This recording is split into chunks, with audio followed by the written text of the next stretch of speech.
తలుచుకుని రేపు పశ్చాత్తాపడేటట్టు తల్లిదండ్రుల విజయాలకి పిల్లలు సాక్షిభూతంగా ఉండడం మంచిది. ఎందుకంటే విజయాల నుంచి పిల్లలు నేర్చుకుంటారు, వాళ్ళు ప్రేరణ పొందుతారు. అయితే నువ్వు తప్పకుండా వెలితిగా చూడు. ఇదే మంచి అవకాశం ఆయనకి చూపించడానికి. నువ్వు ఆయన్ని ఎంతగా ప్రేమిస్తున్నావు.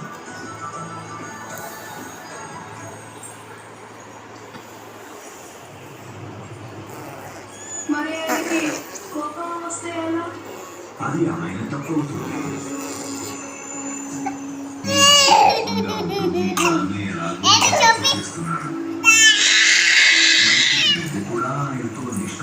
రమ్మంటుండు పోదా.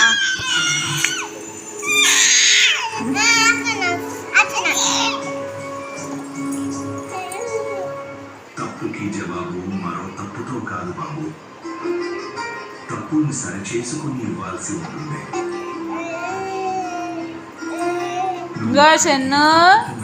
చెన్నెలా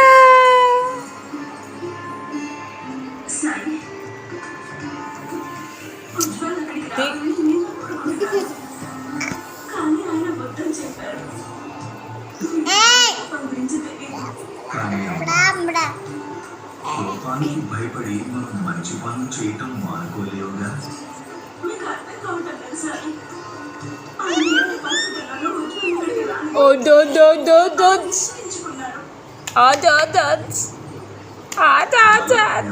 వల్ల దృష్టిలో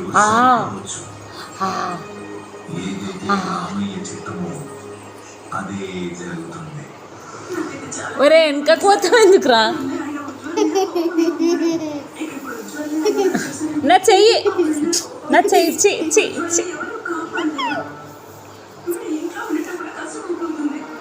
ఇప్పుడు మాత్రం సుఖంగా ఉన్నారా?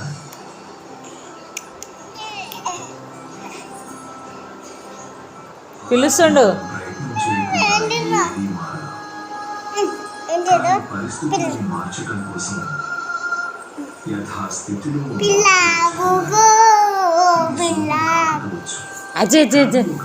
పెద్ద సవాళ్ళని ఎదిరించామంటే మార్చుకోవచ్చు, దాన్ని బంగారం చేసుకోవచ్చు. సమస్య మన మేలు లేదా? ఏం చేయాలి? పరీక్షలు ఎలా ఉంటాయి? ఏంటి ఏంది అది? ఏం గది?